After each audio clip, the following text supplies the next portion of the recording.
दोस्तों, जो भी आविष्कार किए जाते हैं उनके पीछे वैज्ञानिकों की कई सालों को मेहनत जुड़ी होती है। ये बात हम सभी जानते हैं। किसी भी आविष्कार को चुटकियों में नहीं किया जा सकता है। लेकिन दोस्तों, इस दुनिया में कई ऐसे बड़े आविष्कार भी हुए हैं जो अनजाने में हो गए। तो चलिए दोस्तों, आज इस लेख में जानते हैं आज तक इस दुनिया में कौन कौन से आविष्कार अनजाने में हो गए। एक्स-रे।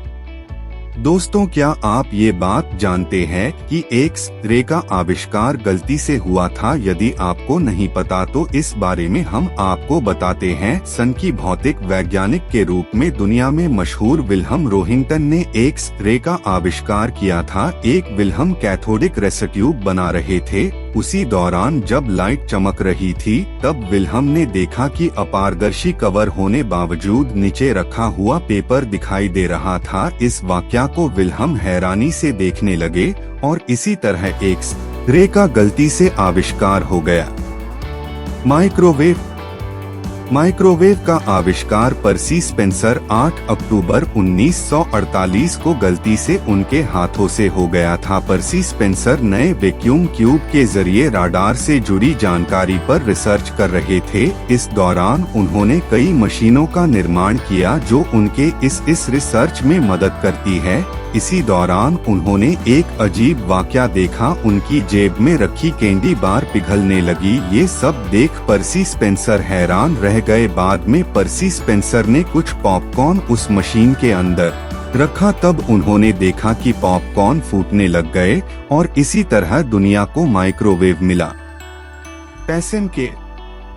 दोस्तों, पेसमेकर का आविष्कार भी गलती से हुआ। Biomedical engineer John hops radio frequency के जरिए बॉडी के टेम्परेचर को रिस्टोर करने के लिए एक प्रोजेक्ट पर काम कर रहे थे। इस दौरान उन्हें एक बात का एहसास हुआ कि अगर इंसान का दिल ठंड के कारण धड़कना बंद कर दे तब कृत्रिम उत्तेजना पैदा करने से फिर से दिल धड़कना शुरू कर देता है। बस दोस्तों, इसी प्रयोग के चलते पेसमेकर का आविष्कार हुआ था। स्लिंकी। स्वीडन सेना में इंजीनियर रह चुके हैं रिचर्ड जोन्स ने 1943 में स्लिंकी का आविष्कार किया था। जोन्स नौसेना की युद्धपोतों पर बिजली की रक्षा के लिए यंत्र तैयार कर रहे थे जो एक स्प्रिंग पर काम करता था और उसी समय उनके हाथ से स्प्रिंग जमीन पर गिर गया और उछलने लगा और इस तरह जोन्स के हाथों गलती से स्लिंकी का आविष्कार हो गया। पेनिसिलिन। वैज्ञानिक अलेक्जेंडर फ्लेमिंग एक बार घाव को भरने के लिए एक दवा का निर्माण कर रहे थे और उन्हें इसमें सफलता नहीं मिल पा रही थी। इस दौरान फ्लेमिंग ने जिन भी चीजों पर एक्सपेरिमेंट किया उन्हें उठाकर बाहर फेंक दिया। जब समय गुजरा तब फ्लेमिंग ने नोटिस किया कि जहां उन्होंने चीजें फेंकी थी वहां से बैक्टीरिया धीरे धीरे खत्म हो रहे थे और इसी तरह पेनिसिलिन का आविष्कार हुआ। Coca Cola.